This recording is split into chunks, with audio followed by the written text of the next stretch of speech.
Good evening, everyone. Welcome to the Rangers Reviews post-match Q&A/briefing as we try to round up another memorable European night at Ibrox. Just quite honestly astonishing that that movie has been repeated again.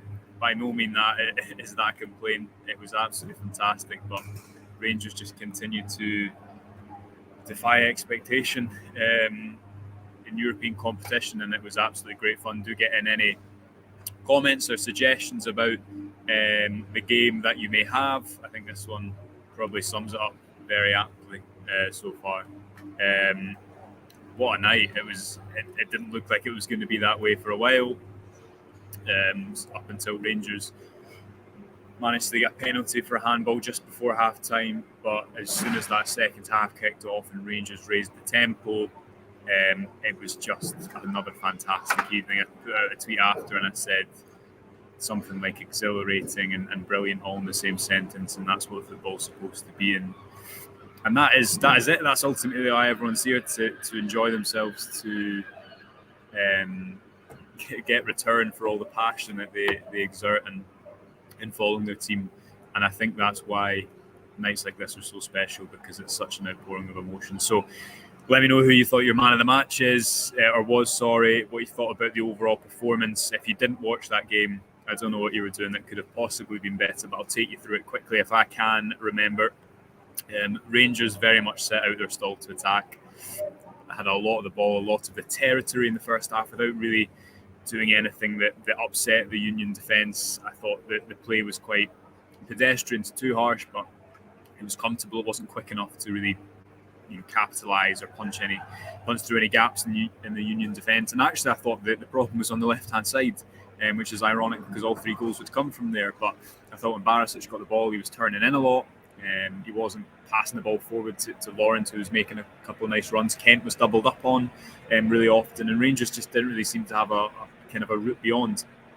Barisic flung in, I'm going to guess, upwards of 10 crosses in that first half, none of which really threatened. A couple came close, but Rangers get a penalty. James Tavernier puts the ball in the back of the net in front of Brunlin, and suddenly it's the kind of muscle memory of last year comes back into the reckoning, and Tavernier is scoring a penalty, and it just feels like the road to Seville all over again, and the players and the fans and everyone just got caught up again. And as I said at the start, that movie and that kind of outcome of a game that was so much fun last year. After the break, I thought Rangers raised the tempo really well. Tom Lawrence was excellent. Malik Tillman, player. I'd just like to say to my esteemed colleagues, Johnny McFarlane and Derek Clark, that they are welcome to join the Malik Tillman hype train now, seeing as they didn't want to get on board yesterday. But I thought he was excellent. The second goal is scored by Antonio Cholak, right place at the right time. That's what he was brought into Ibrox to do, to be a poacher, to be in the penalty box. He got on the end of, I think it was the ball came back in from Tavernier after I believe a Lawrence cross. Could have been Barisic. I think Barisic was the third to make it 2. And the game went a bit mental after that. There was a lot of yellow cards, and James Sands looked to have been sent off, but it was rectified by the referee after what my dad would call a hospital pass from John McLaughlin into the American. And then Rangers got a third, and it's just a ridiculous leap from Malik Tillman, kind of out-jumps keeper who definitely makes a mistake. But Rangers overpowered their opponents as they have done so consistently. This time the deficit they created was in their own doing. That 2-0 deficit that they had to overturn. You could see tonight Union were definitely not a better team than Rangers, I don't think, certainly on this night. But just as was the case last year, it didn't really matter who was in front of Rangers. It felt an inevitability that the occasion had them as winners, and that's how it turned out. So just as I say, absolutely great fun and a privilege to be here at games like this, and great that Rangers are still in contention for the Champions League. My voice is hurting a wee bit, so I'm going to try and get through some of these comments. Brian says brilliant stuff. David says brilliant stuff. Brian says never in doubt. Don't know about that. Or John, sorry, I'm all over the place. John, never in doubt. I didn't think of until that penalty that Rangers were going to do much with that game, but that shows me. Dave says, what a player Tom Lawrence is going to be for us. Completely agree, Dave. I thought he was excellent today. Seized the occasion as a new player coming into an occasion. I guess he's not played in a game like this for Rangers before, and I thought he was a real leader for Rangers, especially in that second half. Kean says, we were to a man unreal. That's absolutely true. Alan, what a result. Excellent night, says Colin. And Brian gets in touch to say that he could hear Ibrox and Guruk. It was very loud at points, so I'm not surprised. Tillman is lovely. Tillman absolutely fantastic. I thought he saw his technical level, even playing out of position. The best bit of his performance, aside from the goal, I think it was just after 2-0. I don't know if anyone else remembers this, but he let a dummy goal for Alfredo Morelos, took the ball back from him and played him through on goal. And it was just a moment where you saw, wow, this guy is top quality. And he's, probably by getting Rangers into the next round, he's already paid for the fee that he'd cost of coming to Ibrox. I don't know how much that is, but I'd guess that it's not too far off what Rangers have earned by going through tonight. Let's get through some more. Fantastic result. We're only getting warmed up. Absolutely true. Gaza says, absolutely brilliant result. Fantastic atmosphere it was. I mean, these nights, the whole thing last season was, Dortmund, Red Star, Braga, and Leipzig. Every time you thought, surely it can't happen again. But it did. And there wasn't an early goal this time, but once Rangers got into the swing, there was that feeling of inevitability. A little bit of anxiety at the end, as would be to be expected. But yeah, Rangers absolutely brilliant once they got going with the crowd. And it wasn't the most polished performance, but this is where Rangers under Van Bronckhorst have been at the best. The second leg, normally overwhelming teams at home, playing aggressive, fast football.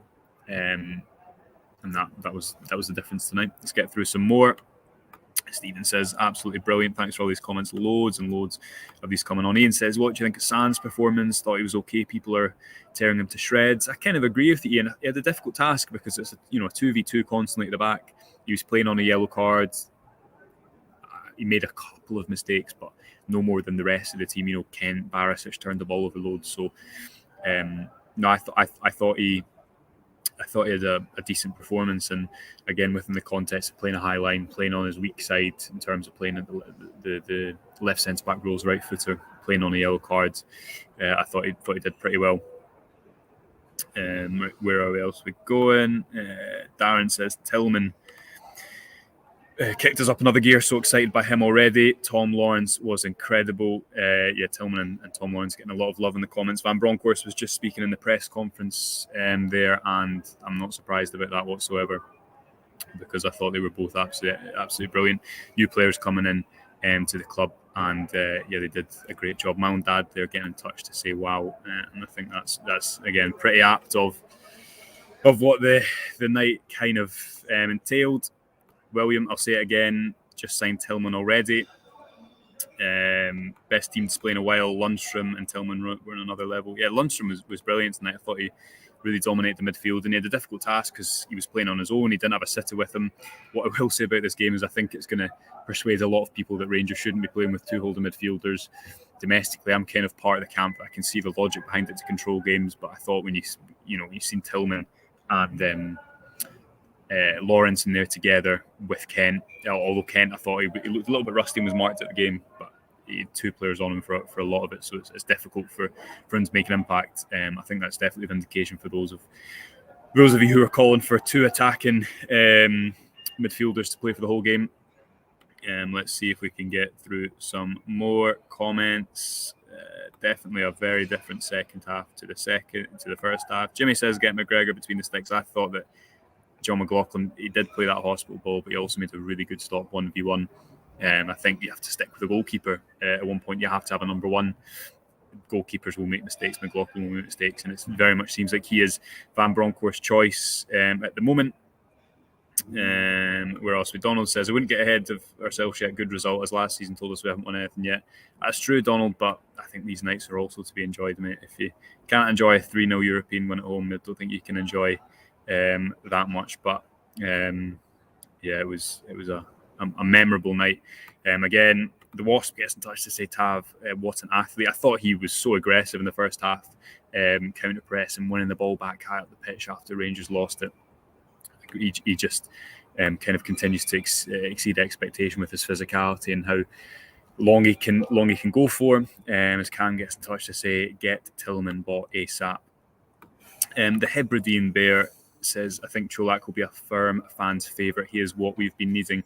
It's a great point, because that goal is a simple goal. It's a tap-in, but it's a type of goal that I think aside from Kemar Roof, Rangers haven't had a player to do that, to just be a poacher, to occupy the box. He had a good couple of headers in the first half, Čolak. He was unfortunate with one, saw another saved by the goalkeeper, but you can see he's growing in confidence. That goal have done him the world of good, and the scenes after that Čolak goal were absolutely fantastic. And all 3 goals came from the left. I think it's an important point. Rangers, I don't really know what they changed.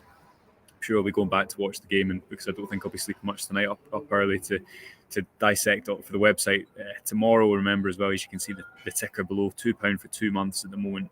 If you head over to the rangersreview.co.uk, we'll have loads and loads of content on there for you tomorrow. But all 3 goals came from there: the penalty, the Lawrence cross, the Barisic cross. And I think in large part probably what it was is because Union were doubling up on Kent, because he can go both ways. And as we wrote about it on the site after the Livingston game, teams often do that because they want to stop him cutting inside onto his right foot for the end swinger. That left Lawrence and Barisic with kind of the space to play those deep crosses into the back posts. And it's quite a familiar ploy to last season. Think of Tavernier against Leipzig and Braga. It was a bit of a rendition of Rangers' greatest hits in Europe in that respect, but it worked. And yeah, very interesting, because I thought for the first 40 minutes the play on the left was pretty, as I said, comfortable for Union. So great to see that was eventually where we made the difference. And Van Bronckhorst, he was asked in the press conference, do you think looking back you overthought the away tie? And he said, no, I thought we had a bad night. And in hindsight, you have to say, I was on the telly earlier talking about this. I was asked about, I can't remember what the question was, but effectively saying that you have to really, I guess, consider, after both legs have been played, because Van Bronckhorst has kind of earned this European reputation in the home ties when he's playing against the teams for a second time, you have to wait for that to make a proper judgment. And there's still conversations to be had, I'm sure, about Rangers' identity in these games away from home, whether they struggle when they can't play that aggressive front foot football. It's a bit of a tongue twister, but I don't think anyone would question the kind of success in these home European games. It'll be different with PSV, obviously, in the next leg, and that's an important point to note. Travelling away to Eindhoven. And Van Bronckhorst, again, just speaking in the press conference about an opposition that he knows well. He was naming lots of different players within the coaching setup and the staff and the players that he knew. The first leg's going to be here at Ibrox, I think, next Tuesday, with the following Wednesday, the away leg. So that's a different one for Rangers, and I don't think that suits them as well. Maybe you could say that they can try and overwhelm the opposition in the first leg, but I don't think that's what fans or players would necessarily choose. So it'll be interesting to see how that plays out. As Chris says, Tom Lawrence is my favourite signing. Yeah, Tom Lawrence getting a lot of love, and you can see how he fits Van Bronckhorst's mould with his kind of direct play. From the middle of the pitch, his direct runs, and he went close with a shot in the first half as well. So he's had a good start to his Rangers career, and hopefully that continues into the Champions League. Again, Van Bronckhorst was saying, I thought I seen from my team that they wanted to play Champions League football. They had the desire to play Champions League football, and Lawrence wasn't afraid to take a risk. He wasn't afraid to try something. Not long before that cross to the back post, he'd actually overhit a free kick. I don't know if he was aiming for that back post again, or whether he was going for a shot, but he didn't let that deter him. And I think that's an important point, that that's the type of player you need to play for a team like this, to play on occasions like this, someone who will take responsibility and ownership and step up. And he certainly did that. In the game tonight. I can feel my voice just going. I don't know how it will be for the morning briefing. Scott gets in touch to say Johnny McFarlane has to get on board with Tillman now. Scott, could not agree with you more, mate. All I will say is I told them so yesterday, and it feels good to say that. But it was a complete performance by Tillman. We've not really seen that, but he's hardly been here, so that's by no means a criticism. Playing out of position, for large parts of the game, and not playing in his favourite position, maybe out of position's a bit harsh. I just thought he was absolutely excellent, and that goal at the end, a real fantastic header. He'll be a big player for Rangers if they are to make it through into the Champions League, and I think that's probably where attention should turn now, because for all the exuberance of tonight, and obviously it's a extra financial package for Rangers to get through to the playoff round. It will only really be remembered fondly if they do go and do the business in the double header against PSV, with the first leg, as I say, coming next Tuesday, and the following Wednesday being the return leg in the Netherlands. It's going to be an intriguing tie, absolutely no doubt. It'll be a difficult one because PSV are a really top level opponent, but Rangers will feel that they can. Oh, here he comes. I think we've got Josh. I had to come in on that. I'm sitting here watching, and I'm just like, I can't have my name put through the ringer without coming in. I mean, it's a fair cop, Scott. To be honest, I'm having to take it. What can I say? Right, you cut out for the whole of that, but I presume that was an application. Yeah, an application for the Malik Tillman hype train, whatever it was. I'm definitely on the Malik Tillman hype train now. I think he was superb tonight. I've got to give him credit. And I don't know, Josh, you wouldn't have seen it, but after the game, he did an interview with Rangers TV where he was visibly emotional and moved, and really very descriptive of how he felt just playing amongst in such a great atmosphere in such a big game, and you could he was on the verge of tears. It was really a terrific interview after the game, and just shows you like these players are often well paid, and you think that maybe it doesn't mean that much to them, but sometimes it really does, and that was a great example of it. I thought I had to come on and just say fair play. Now, to be fair on me, though, I will say, haven't I been defending Antonio Cholak since the beginning? So no, you're absolutely right. And you know what? You all that you were and Derek were saying is he's not done it for a full 90 yet, and he hadn't really had the chance. But I think tonight, just admitting that Josh was right again. Don't know about again, Gordon, but thanks for that. I think what you saw tonight. I mean, Johnny, the best bit of the game, one of the best bits of the game for me. was when, you know, that bit where he played the dummy and he let it into Morelos, spun and then played the ball back in. I just thought, I just absolutely loved that moment. So great to see him come in and make a big impact. Pay the money now from Johnny. That's why I say the prospect of having an exclusive right to buy for this player at this rate is appetizing, isn't it? Well, it is. It absolutely is. And it's early doors, Josh, and he'll have to prove himself over the course of a season. You know, Rangers players aren't made overnight. They're made over a period of time. They're made standing tall when it counts. But that's a hell of a start, isn't it? Yeah. Because when you're talking about standing tall when it counts, he really did stand literally tall. Yeah. I don't know how high he got up, Joshua, but it looks like it was like another 5 foot he jumped in the air. I don't know what it was like in the stadium. It looked like that, and it kind of I mean, I don't know how much of the video you're watching, Johnny, but I was kind of in between trying to look through all these comments. I find these I'm trying to sort my thoughts out while I look at the comments. Rangers left side for the first 30 minutes for me was poor, but I thought eventually, you know, the 3 goals come from there, and you know, thinking about it now, maybe it's the fact that they were doubling up on Kent, which allowed the space for those 3 crosses to come in from deep, and then Tillman and Tavernier are both, as you see with Tillman, obviously an aerial threat. Didn't know about that, but we do now. And Tavernier at the back post is kind of a well-known trick in this Rangers team. You can see what the game plan was. The atmosphere in here was just fantastic. It's hard to kind of try and sum up the emotion of a night like this because it's happened so regularly. And there was just a feeling of inevitability after half-time when the tempo started to rise and Rangers moved the ball at a pace that didn't allow Union to try and sit in and show them round and play comfortably. I just thought there was only really going to be one winner. And can you think of anything McLaughlin had to do, apart from almost ruining the whole tie, but apart from that save he makes with his legs, Rangers weren't under any pressure at all, were they? No, they weren't. Rangers really controlled the game. And I said that on Twitter afterwards. It was just such a disciplined, mature performance. This is not the performance of team who are amateurs in Europe. This is a real steady Eddie side who know what it's all about and have done it before, and I'll do it again. Yeah. It's right up there with some of the best European results, I think, because USG, I don't think are mugs. I think people underestimated them ahead of the first game. I think people will underestimate them based on this result. But I thought they were pretty well organised. Just on what you were saying earlier, Josh. Yeah. I wonder if USG's boss slightly tipped the wink to Giovanni Van Bronckhorst. I thought you were absolutely spot on when you were talking about them doubling up on Kent and leaving space on the opposite side. And he said in one of the interviews, can't remember which one, we have a plan, a specific plan for Kent if Kent plays. Yeah, it was a press conference.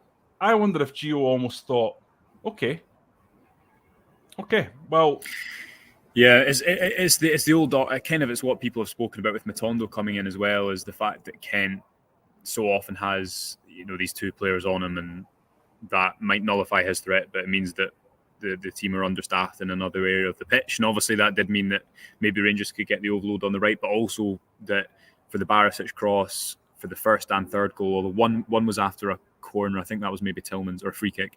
But all three goals, there's time and space from that area of the pitch to hit a looping cross into the back post, which is what makes a difference. And I'd be intrigued to know how deliberate that was. I wouldn't be surprised if that was what we know about Van Bronckhorst and the evidence of the kind of European game so far, if that was a completely deliberate ploy. Definitely something that I think we'll be looking at on the website tomorrow, and maybe into the small hours of tonight, because I don't know about you, Johnny, but it's probably another game where you come home from and you are not able to sleep for a while. There is no chance I will be asleep before 2 a.m. Yeah. Absolutely zero. I mean, after RB Leipzig, right, I was up to like 5, and then I was up again at 7. That was just on another level, completely insane. But tonight was... tonight is one of those ones that if it wasn't for last season, you'd be saying one of the great European nights. Oh, yeah. Yeah. Rangers have never come back from a 2-0 first leg defeat. So it's the first time. Yeah, we were speaking about that downstairs. And do you know what, Johnny? The thing is, you see, aside from... Obviously, this only really matters if you get past PSV, etc., etc. But you see, just in isolation, what all these nights are. It's just fun, and it's enjoyment, and it's football fans being passionate, and especially after being out of the stadium for so long. And that's why everyone's here. So I think it's just important to just enjoy these games, whether you're working on it, whether you're here as a fan in whatever capacity, because they're unique. And I know a lot of people that are a lot older than me will say this is the best spell of European football they've seen in their lifetime. Listen, it absolutely is, Josh. All my lifetime, I've just wanted to see a Rangers side that was a mature, diligent, modern European team. And for so long, there was a sense, through the first Walter Smith era, you had amazing players, and people will be surprised as younger people, who, given the second spell, how cohesive and based on teamwork Walter Smith's second side was. It just lacked that kind of discipline. It lacked that kind of structure in Europe, and was taken apart by teams who had far worse players. You go into the second spell, and the quality wasn't really there under Walter Smith, but the doggedness was, the organisation was. Yeah. So you had both extremes. And Alex McLeish's side really underperformed, I think, in Europe for most of his time there, until he got to the last 16. Very unlucky against Villarreal. That was obviously an excellent performance in his final season. But what I would say is this is really sustained, and you're seeing, I think, the fruits of phenomenal work behind the scenes at the club, and the board gets stick for various things.